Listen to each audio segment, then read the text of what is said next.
Assalamualaikum warahmatullahi wabarakatuh. Halo teman-teman, perkenalkan nama saya Ahmad Angga Dwi Saputra dan sekarang saya menjadi mahasiswa di Universitas Ahmad Dahlan Yogyakarta di Prodi Ilmu Komunikasi. Pada kesempatan kali ini saya akan memberikan sedikit penjelasan tentang teori komunikasi, yaitu yang pertama adalah Social Penetration Theory dan yang kedua adalah Communication Privacy Management. Baiklah, yang pertama kita bahas adalah Social Penetrasi Theory atau teori sosial penetrasi. Teori ini secara sederhana adalah menjelaskan tentang proses terjadinya sebuah hubungan. Secara sederhana, teori ini menjelaskan tentang proses hubungan antara dua manusia atau dua individu yang dimana dimulai dari proses tidak mengenal satu dengan yang lain menjadi sangat akrab atau sangat mengenal satu sama lainnya atau satu dengan lainnya. Teori ini pertama kali dikemukakan oleh seorang psikolog bernama Irwin Altman dan rekannya yaitu Dalmas Taylor. Menurut kedua psikolog ini, teori penetrasi sosial merujuk pada sebuah proses ikatan hubungan antar individu yang bergerak dari komunikasi superficial atau komunikasi tidak dekat menjadi komunikasi yang sangat intim atau sangat dekat. Menurut Altman dan Taylor, keintiman tidak selalu merujuk pada sebuah fisik atau sebuah hubungan fisik, melainkan intelektual, emosional, sehingga pada batasan di mana pasangan melakukan aktivitas bersama.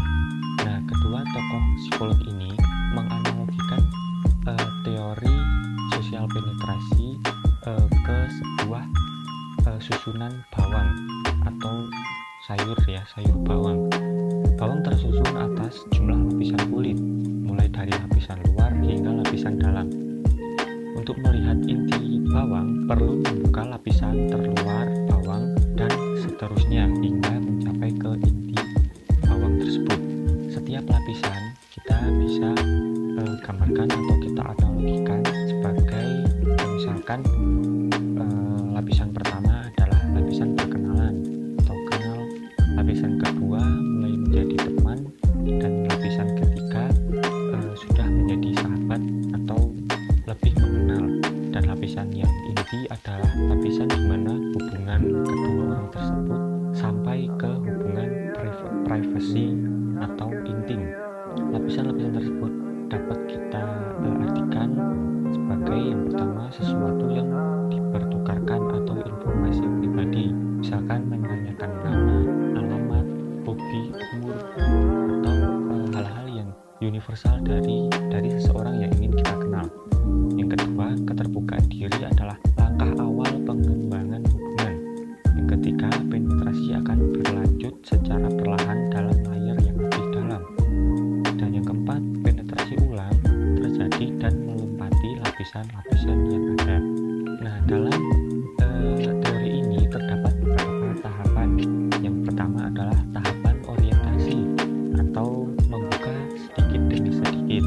Yang berikutnya tahap pertukaran penjajakan afektif. Kemudian tahap pertukaran afektif, dan yang terakhir adalah tahap pertukaran stabil. Mari kita cari tahu lebih dalam.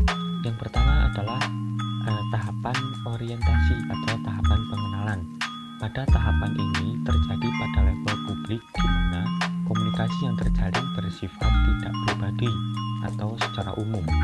Di sini kedua individu hanya melakukan percakapan mendasar atau percakapan yang umum, misalkan seperti tadi pembahasan analogi ke lapisan bawang yang bisa kita tanyakan di dalam tahap ini adalah misalkan nama, umur, sekolah, dan sebagainya yang biasa terjadi saat perkenalan awal dengan orang baru. Pada tahap ini hanya sebagian kecil dari diri kita yang terungkap kepada orang lain atau sebaliknya.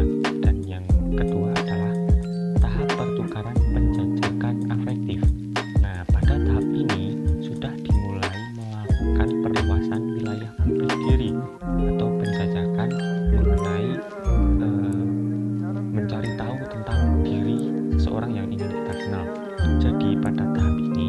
masing-masing individu mulai menampakkan kenyamanan satu sama lain, sehingga saat berbicara atau mengobrol itu lebih santai dan tidak perlu berhati-hati.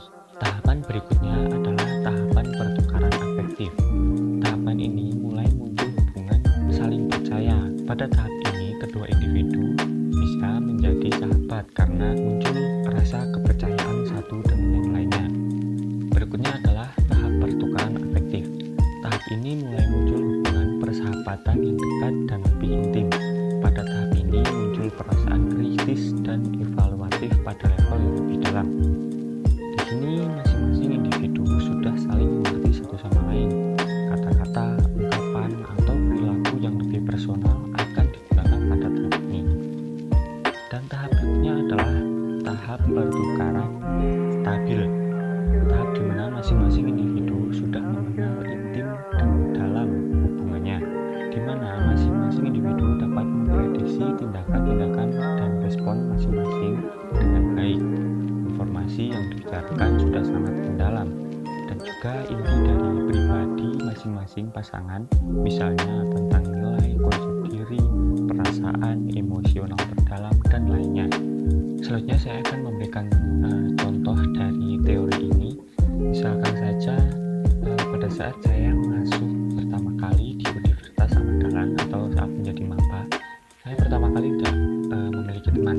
Pas waktu itu pas P2K, saya berkenalan dengan salah satu orang dari Jawa Barat. Pada saat itu saya hanya melakukan atau menanyakan nama, alamat, asal sekolah, dan apa tujuannya ke prodi ilmu komunikasi ini. Nah, tahap ini termasuk tahap orientasi atau pengenalan. Pada tahap selanjutnya yaitu tahap pertukaran afektif, saya sedikit menjalin hubungan pertemanan, mungkin mulai ngobrol atau nongkrong bareng atau apapun itu. Dan yang berikutnya adalah tahap ketiga atau tahap pertukaran afektif. Pada tahap ini kita mulai memberikan informasi yang bersifat lebih pribadi. Pada tahap ini kita mulai memberikan informasi yang bersifat lebih pribadi, mungkin bercerita tentang hobi, masalah, keresahan, dan apapun itu.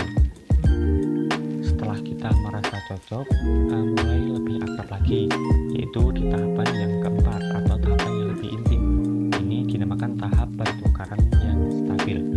Setelah beberapa bulan kita bersama, akhirnya kita memiliki hubungan yang erat atau bisa dibilang kita sudah menjadi sahabat.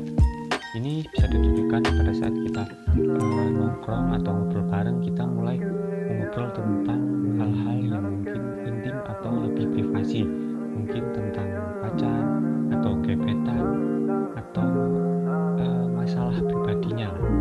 Nah, mungkin contoh itu bisa mewakili tentang apa itu teori penetrasi ini. Nah, berikutnya teori yang kedua yang saya akan bahas adalah teori tentang komunikasi pribadi atau communication privacy management.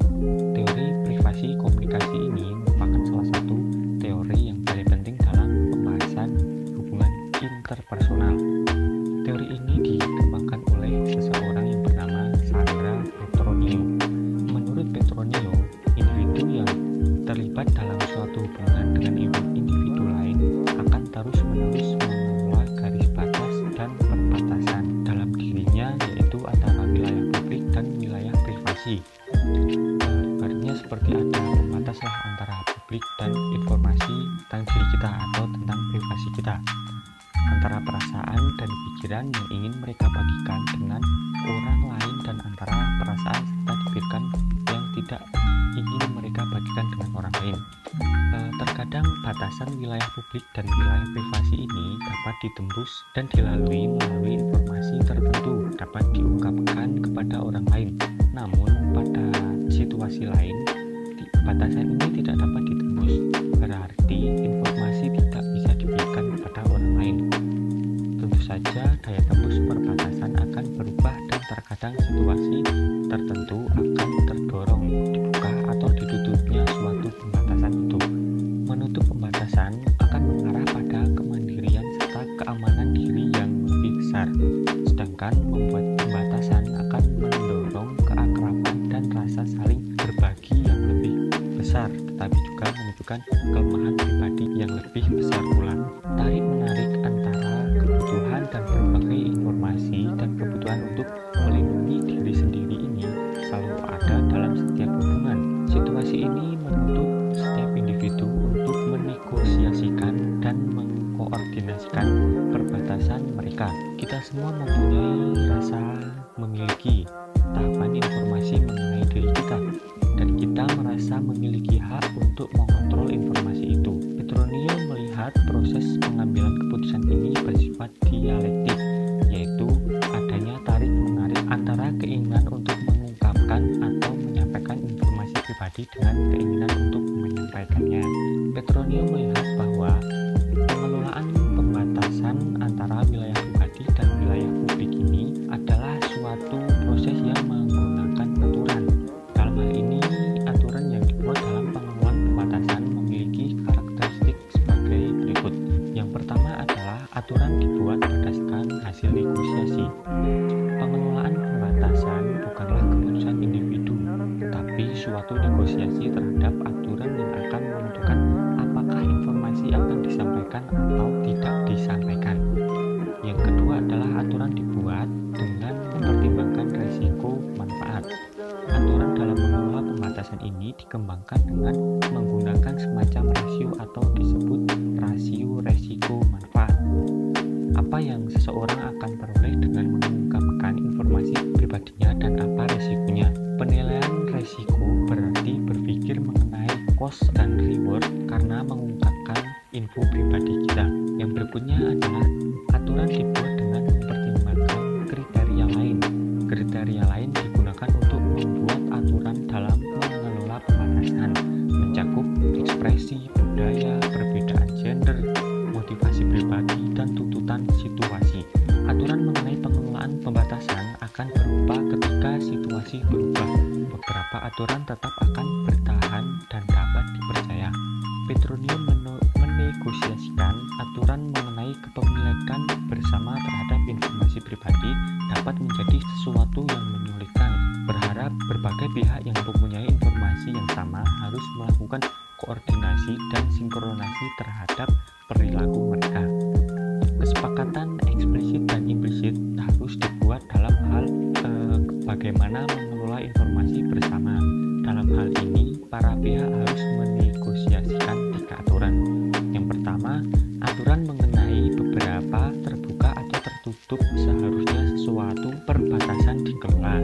Yang berikutnya, para anggota pasangan perlu menegosiasikan aturan-aturan mengenai hubungan perbatasan yang mencakup kesepakatan mengenai siapa yang berada di dalam perbatasan dan siapa yang berada di luar perbatasan tersebut. Berikutnya adalah pasangan harus menegosiasikan kepemilikan perbatasan, yaitu hak dan tanggung jawab dari masing-masing pihak. Aturan perbatasan ada kalanya tidak jelas, dan ada kalanya para individu dalam suatu hubungan secara sengaja melanggar aturan mereka sendiri. Petronio menyebut situasi ini tidak jelas, tidak berbagi dan melanggar aturan perbatasan ini sebagai gejolak perbatasan. Gejolak semacam ini seringkali menjadi sumber konflik sehingga memerlukan tindakan yang lebih kuat dan lebih hati-hati dalam membangun atau mengubah aturan. Nah, tadi adalah penjelasan mengenai 2 teori. Yang pertama, teori social penetration. Yang kedua adalah communication privacy management. Dan mungkin sekian, pasti masih banyak kekurangan yang